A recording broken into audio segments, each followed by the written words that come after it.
Das hier, Leute, ist der BMW 45D und das ist für mich eines der deutschesten Autos überhaupt. Mit ihm will ich zeigen, wo typisch deutsch super ist und wo nicht. Er hat einen ersten Verbrauch von 6,65 Liter. Das zeigt, dass die Deutschen beim Verbrennungsmotor zur Weltspitze gehören. Die Deutschen machen einfach Sachen manchmal zu kompliziert. Die Deutschen wissen, wie man ein Fahrwerk einstellt. Wenn ich zum Beispiel ein Head-Up-Display kaufen möchte, dann muss ich dieses Innovationspaket kaufen. Das macht einfach das Auto teurer. Lange Strecke mit Höchstgeschwindigkeit, das ist typisch deutsch. Typisch ist auch der gute Ruf der deutschen Fahrzeuge. Speziell die Premium-Marken sind weltweit das Aushängeschild für die Industrie unseres Nachbarlandes. Das glänzende Image hat in den letzten Jahren aber ein paar Schrammen bekommen und den traditionsreichen Herstellern weht ein rauer Wind entgegen. Der Mobilitätswandel, das schrumpfende China-Geschäft und allgemeine wirtschaftliche Unsicherheit bedrohen ein Geschäftsmodell, das jahrzehntelang extrem lukrativ war. Ich will heute schauen, wieso deutsche Marken so erfolgreich geworden sind und was typisch deutsch ist. Das macht Cindy mit einem urdeutschen Fahrzeugkonzept, dem Oberklasse-Kombi mit Diesel. In Zeiten der E-Mobilität werden solche Autos zwar kaum noch beworben, aber sie haben immer noch ihre Kundschaft und werden weiterhin angeboten und kontinuierlich verbessert. Beim 5er unterstützt seit der neuesten Generation ein Mildhybrid den bekannten 3-Liter-Verbrenner. Der Kombi hat 223 Kilowatt Leistung und 670 Newtonmeter Drehmoment. Der Verbrauch nach Norm liegt bei 6,5 Liter und ist damit sehr nahe am echten Wert dran.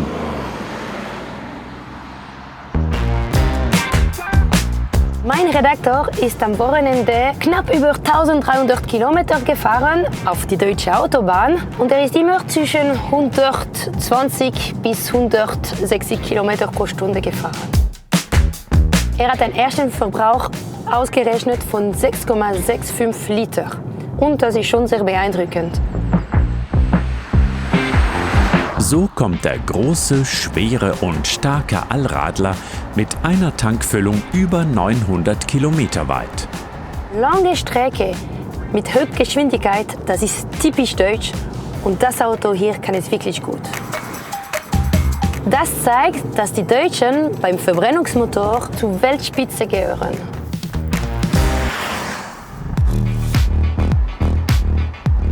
Diese Motorenkompetenz ist ein Grundpfeiler des deutschen Erfolgs.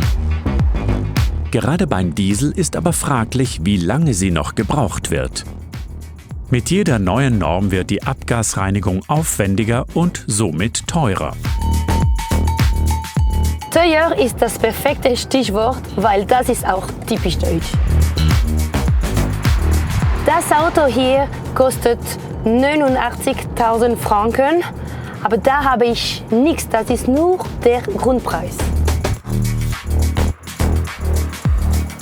Bei den Premium-Herstellern bezahlt man extra, was bei anderen Marken kostenlos dabei ist.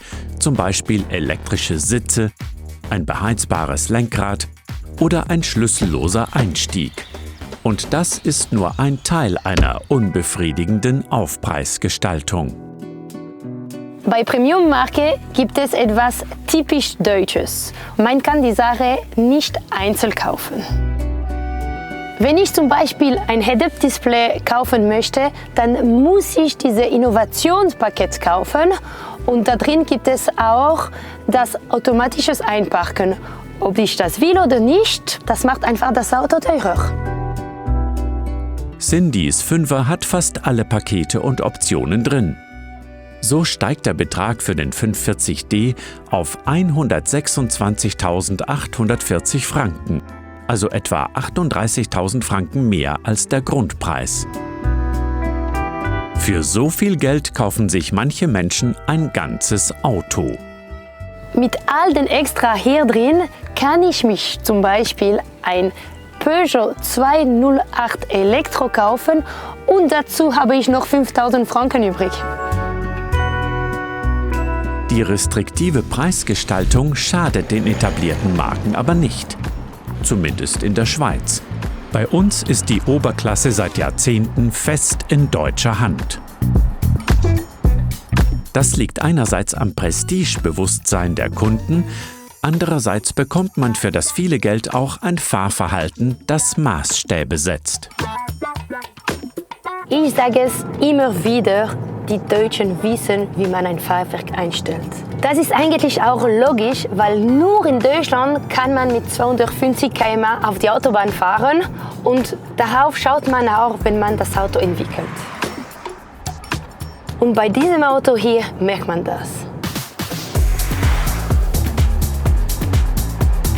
Wenn ich mit dem normalen Modus fahre, es ist ruhig und komfortabel, dann ist das Auto wirklich super, um ganz viele Kilometer auf die Autobahn zu fahren. Aber wenn ich jetzt auf Sportmodus gehe, dann wird dieses schweres und großes Auto überraschend dynamisch. Ich habe mehr Widerstand in der Lenkung, die Federung ist knackig, es untersteuert spät und der Motor wird aggressiver. So, es macht Spaß. Dass ein 2-Tonnen-Auto Spaß macht, spricht nicht nur für die Technik, sondern auch für die Karosserieform, die nicht dem Welt-, sondern ganz dem deutschen Geschmack entspricht.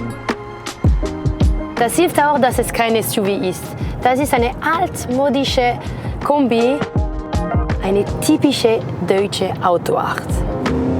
Mit altmodisch meint Cindy natürlich nicht die Technik, sondern das Konzept des Oberklasse-Kombis, welches BMW seit über 35 Jahren verfeinert. Da der Edelkombi eine rein deutsche Angelegenheit ist, verwundert es nicht, dass die wenigen Konkurrenten eine ähnlich lange Tradition haben und quasi aus der Nachbarschaft kommen.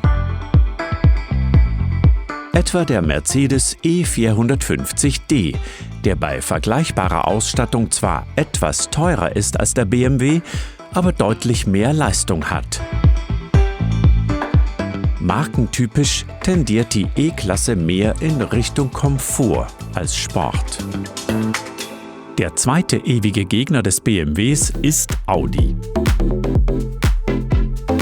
Bei der Leistung und dem Preis bewegt er sich in einem ähnlichen Rahmen wie der BMW. Bei der Technik ähnelt der Audi stark dem Mercedes und dem BMW. Alle drei haben einen hybridisierten Sechszylinder-Diesel, Allradantrieb und einen edlen Innenraum. Gerade der Fünfer hat ein typisch deutsches Interieur, im positiven wie im negativen Sinn. Ich fange mit dem Negativen an. Die Deutschen machen einfach Sachen manchmal zu kompliziert. Zum Beispiel hier diese Infotainment. Es hat hier viele Icons, viele Untermenü und es ist einfach verschachtelt. Das ist hier mein viertes Auto mit diesem System hier und ich begreife es immer noch nicht. Die Deutschen gestalten ihre Innenräume aber nicht nur gerne etwas kompliziert, sondern auch hochwertig. Die Materialien, die Verarbeitung, die Ausstattung und die Sitze sind wirklich top. Aber für diesen Preis erwarte ich das auch.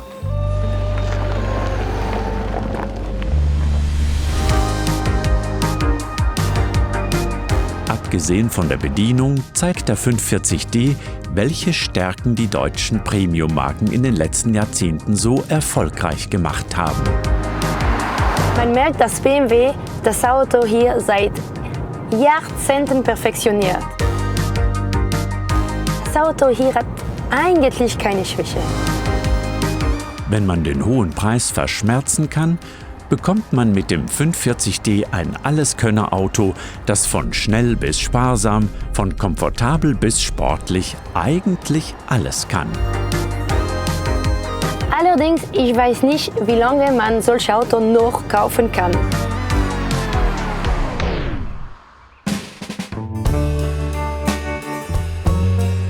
Das Beispiel Diesel zeigt, dass die deutschen Stärken an Wert verlieren. Strengere Gesetze machen es immer schwieriger, den Motor am Leben zu erhalten. Beim E-Auto haben die Deutschen mittlerweile zwar zur technischen Spitze aufgeschlossen, aber sie haben nicht die gleiche Überlegenheit wie beim Verbrenner. Autos wie Cindys Testwagen sind Zeitzeugen einer Vorherrschaft, die es so in Zukunft höchstwahrscheinlich nicht mehr geben wird. Aber momentan gibt es die typisch deutschen Oberklasse-Diesel wie eben den 540d noch. Und sie haben immer noch ihre ganz eigenen Stärken, wo sie uneingeschränkt überzeugen. Deswegen, wenn ihr euch das Auto leisten könnt und ihr das Auto gerne habt, dann wartet nicht zu lang.